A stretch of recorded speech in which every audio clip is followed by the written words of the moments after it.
What if the most celebrated royal birth in decades was never real? That's the question lighting up headlines, forums, and expert panels alike. From the moment Meghan Markle and Prince Harry announced Archie's arrival, the palace painted it as a modern fairy tale, flawless, elegant, and full of hope. But the deeper you look, the more the cracks begin to show. Not small inconsistencies, but timeline-bending contradictions, medical impossibilities, and a bizarre obsession with secrecy that doesn't just raise eyebrows, it screams cover-up. They claimed it was about privacy, about protecting a moment of joy from the prying eyes of the press. But privacy doesn't explain a birth story that reads like a movie script and unravels like a lie. It doesn't explain the missing press notice, the shifting statements, the absurdly fast hospital discharge, or the medical claims that leave actual professionals dumbfounded. It doesn't explain why even former Meghan defenders now admit that something feels off. And now, into this firestorm walks Candace Owens, armed with rage, receipts, and a refusal to play along. She's not tiptoeing. She's ripping the lid off what she calls a glamorized hoax.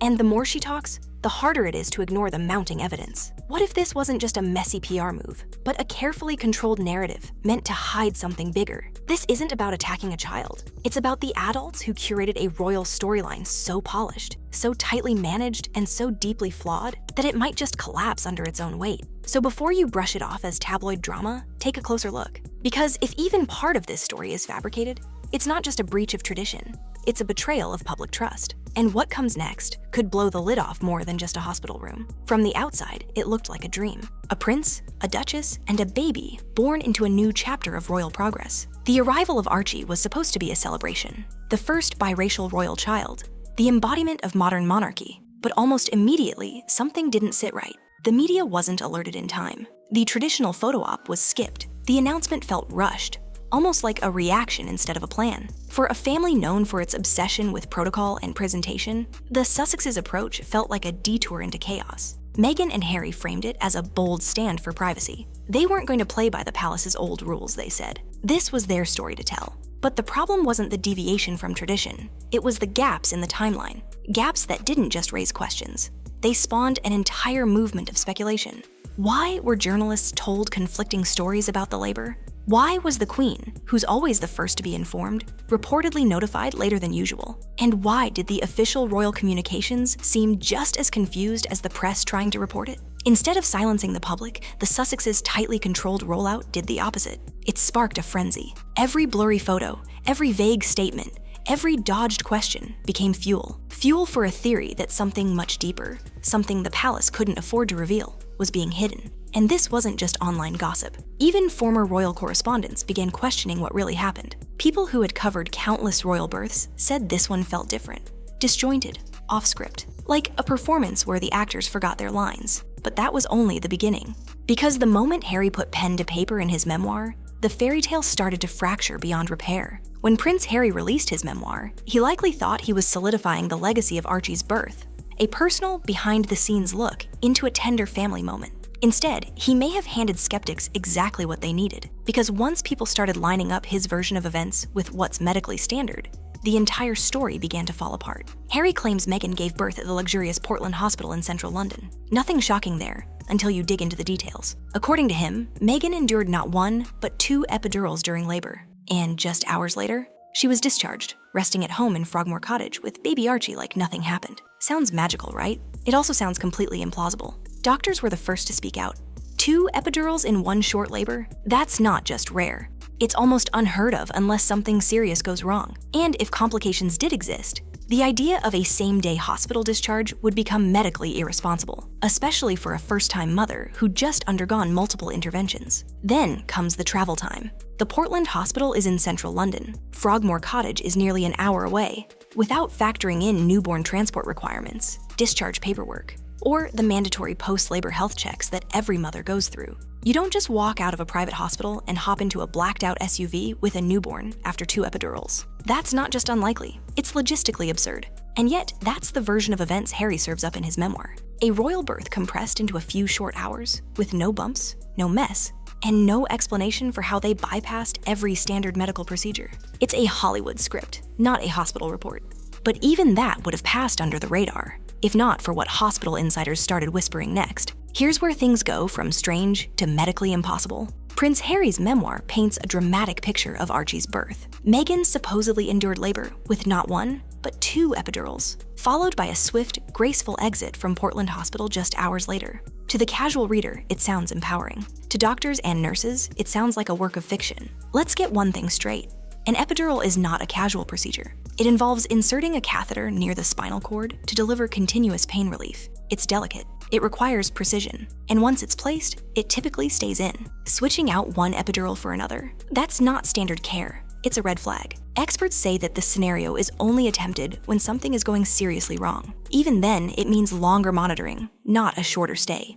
But Harry breezes through it in the book like it's just another dramatic flourish. No mention of complications. No delay. Just Meghan, calm and composed, strolling out of one of the most secure hospitals in London, as if she'd just finished a yoga class. According to Harry, the couple left within 2 hours of the birth, an unbelievably short time frame even without epidural complications. Obstetricians quickly called out the inconsistency. 2 epidurals would require close observation, vital signs monitored, pain levels tracked, risk of infection, nerve damage, blood pressure drops. It's not something doctors wave off in a private suite. Add in the fact that Meghan was a first-time mother, and the need for extended observation becomes even more critical. Yet there's no mention of that. Just a glamorous escape and a suspiciously tidy ending. But the real kicker? Hospital insiders confirmed that Portland Hospital doesn't operate like a drive-through. Its protocols are strict, especially for high-profile patients. Privacy is important, yes, but safety comes first. Staff members have stated off the record that the kind of rapid discharge described simply doesn't align with hospital policy,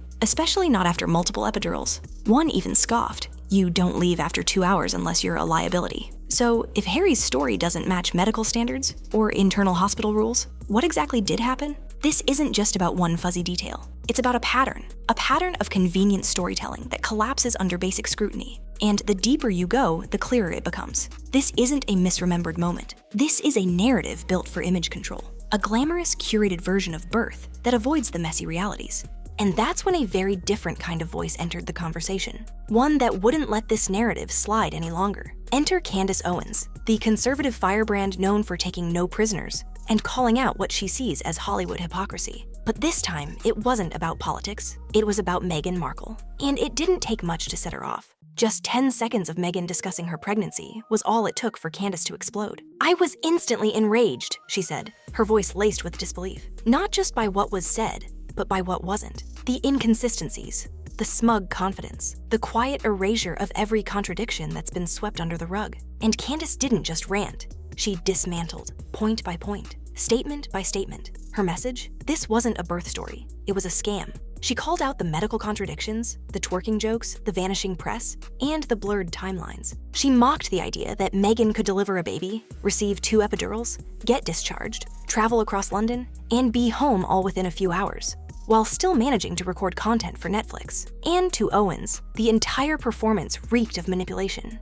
And then she said the quiet part out loud. If you have something to hide, you create chaos to distract from the truth. Candace isn't the only one who feels that way, but she's the loudest. And her voice amplified whispers that had been building for years. Online sleuths began cross-checking timestamps, matching paparazzi photos to press releases, and comparing Harry's memoir to actual medical protocols. Suddenly, the narrative that was once dismissed as a fringe conspiracy began gaining traction. Because when someone as high profile as Candace Owens steps into the ring, the story gets oxygen. And once the fire's lit, it doesn't go out easily. She wasn't afraid to go there, to ask the unaskable. What if this wasn't just a PR blunder? What if it was an elaborate illusion? One curated to protect Meghan's image, shield the monarchy, and control the headlines, no matter how absurd the details became? Candace even mocked Meghan's now infamous comment about proving her authenticity by twerking during labor. "You need proof that I'm authentic?" Meghan had allegedly joked. "I just dropped myself twerking."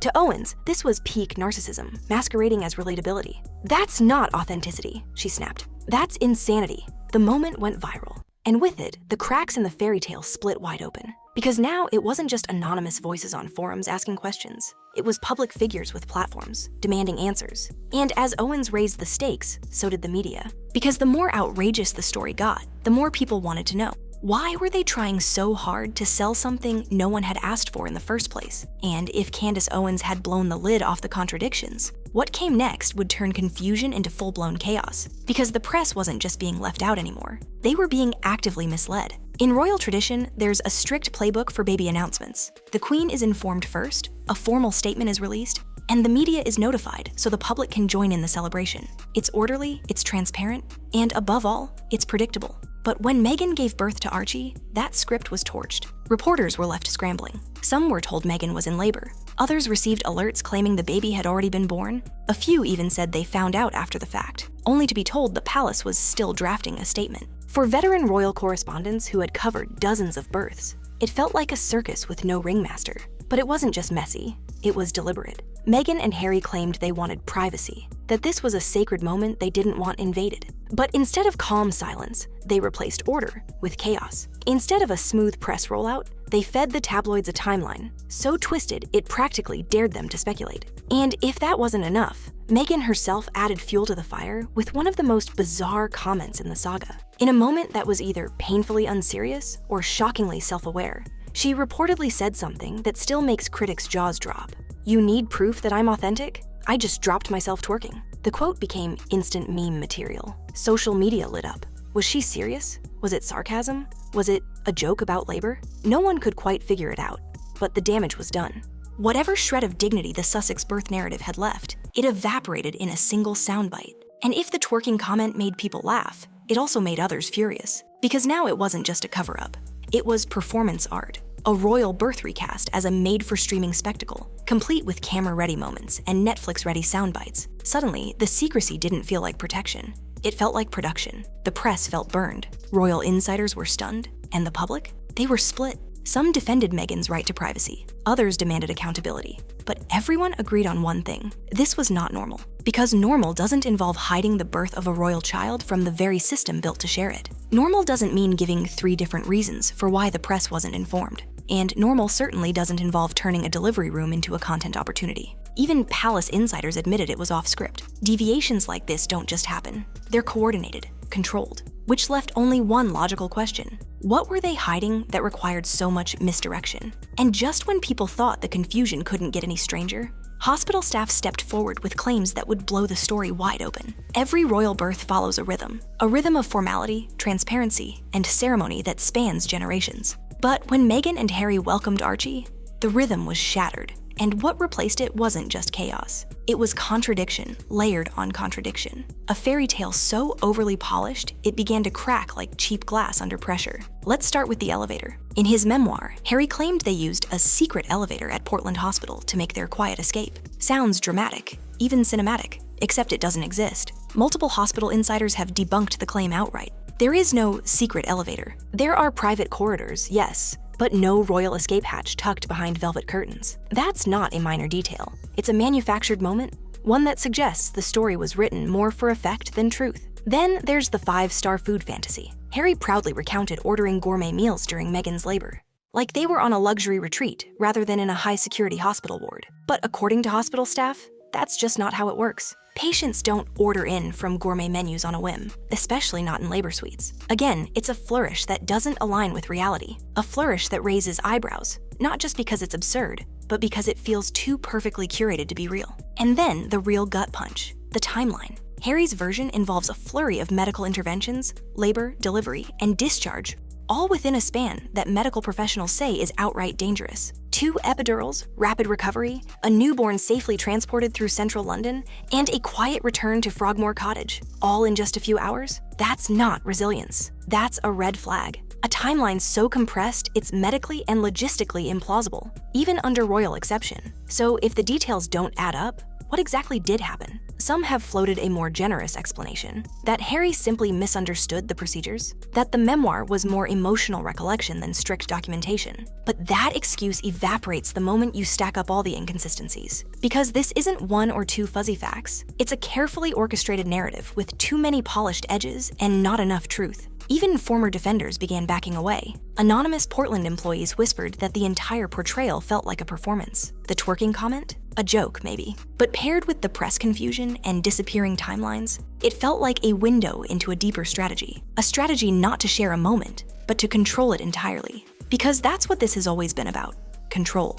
Control over the story. Control over the headlines. Control over what the public is allowed to see, hear, and believe. But that control came at a cost. The more Meghan and Harry tightened their grip, the more the narrative slipped through their fingers. The fairy tale stopped feeling aspirational. It started feeling artificial. And the audience, once eager to believe in a modern royal love story, was left wondering whether any of it was real to begin with. And just as public trust began to unravel, a new threat emerged. One that struck at the very foundation of Archie and Lilibet's royal future. Because this wasn't just about bending tradition, it was about possibly rewriting royal history itself. What started as online whispering has now roared into mainstream controversy. And the stakes have never been higher. This isn't just about how Archie was born. This is about who he is, and whether the royal family and the British public have been told the full truth. Because behind all the jokes, contradictions, and contradictions dressed up as privacy, a far more explosive question is now being asked. Should Prince Archie and Princess Lilibet even be in the royal line of succession? That's right. This once taboo topic, quietly tiptoed around for years, is now being openly debated by media pundits, political commentators, and royal insiders alike. The trigger? Mounting inconsistencies around Meghan's pregnancies. Combined with a total refusal to provide hospital records, official documentation, or even basic clarity. And now, in some corners of the British press and Parliament-adjacent circles, there's growing pressure on Buckingham Palace to demand proof. Not just verbal assurances, not another memoir, but DNA confirmation. Let that sink in. The monarchy, one of the most image-obsessed institutions on Earth, is being asked to verify whether Meghan Markle physically gave birth to her 2 children. And the reason for this unprecedented demand? A web of contradictions so dense, so tightly woven, that even the most loyal royal observers can't explain them away anymore. Because if Meghan did give birth to Archie and Lilibet, why not just release basic documentation? A hospital-issued birth certificate, a postnatal statement, a single photo that wasn't blurred, filtered, or oddly framed. Instead, we got staged Netflix montages, oddly silent baby bumps, ever-changing timelines, and high-profile absences at key royal events. Everything feels controlled, curated, but never confirmed. And now, critics are asking, what exactly is being hidden? And who stands to gain from the silence? Even more damning, Meghan and Harry's constant invocation of privacy has started to wear thin. Because in 2025, the line between private life and brand narrative is razor thin. And when you've sold your personal life to Netflix, Spotify, and publishers for tens of millions, the public starts expecting receipts, literal ones. Candace Owens, never one to mince words, echoed the sentiment bluntly. Silence everybody and just produce a DNA sample or proof of delivery. That's it. If this is all so real and authentic, why act like there's something to hide? It's a valid question, because the royal line of succession isn't just symbolic. It's constitutional. It determines who inherits the throne, who represents the crown, and who receives the security, privilege, and legacy that come with it. And placing children into that line based on unverified circumstances is no small thing. Rumblings within the palace have reportedly turned into strategy sessions, not about confirming or denying the births, but about what happens if this debate explodes into legal territory. If enough political or public pressure mounts, the crown may be forced to do the unthinkable, demand verification from one of its own. Because here's the truth, if even a sliver of the birth story proves false, it doesn't just damage Meghan and Harry's credibility, it potentially taints the lineage of the crown itself. And that, in royal terms, is catastrophic. So now, the Sussexes stand at a crossroads. Either they release the information and silence the speculation, or they continue the charade and let the mistrust metastasize. But the longer they wait, the more dangerous the narrative becomes. And with that powder keg lit, there's one final question looming in the shadows. Was this just a tangled PR mess, or part of something far more orchestrated? What began as a royal birth shrouded in privacy has unraveled into something far more unsettling. A carefully curated story that, under scrutiny, looks less like discretion and more like deception. Meghan and Harry told the world they wanted to protect a sacred moment. But the version they offered wasn't sacred. It was suspicious, glossy, inconsistent, and now irreparably damaged by contradiction. The idea of privacy was never the problem. The problem was how privacy was weaponized, how it became the shield behind which basic facts were distorted, how it was used to dodge accountability while simultaneously selling intimate moments to the highest bidder. Meghan didn't just sidestep royal tradition, she replaced it with production value. From secret elevators that didn't exist to medically impossible timelines, from media blackouts to bizarre twerking claims, every part of this narrative felt more like a Netflix subplot than a real-world birth. And once Candace Owens put a megaphone to those contradictions, there was no going back. What had been whispered in forums for years exploded into mainstream conversation. with the most uncomfortable question at its center. Was the story of Archie's birth designed to protect Meghan's privacy? Or to protect a much bigger lie? Because if even one part of Harry's memoir collapses under medical scrutiny, if even one element of that hospital timeline is proven false, it casts a shadow over everything. Lilibet's birth, the children's titles, their place in royal succession, and the couple's credibility at large. And once trust is broken, no amount of palace PR, podcast charm, or documentary tears can put it back together. In the end, this isn't about motherhood. It's not about conspiracy. It's about truth. And the simple truth is this: when your story shifts every time someone asks a question, people stop believing the story. They start looking behind it. What Meghan and Harry once framed as a bold stand for independence now looks like a controlled performance meant to shield, deflect, and rewrite. And in doing so, they haven't just invited doubt, they've institutionalized it. They've taken one of the most sacred and historic roles in the world and turned it into content. And if this is how they handled a birth, just imagine what the next scandal will reveal. Because behind every blurred photo and every elegant quote, there may be a much messier truth just waiting to surface. And that truth, it might change everything.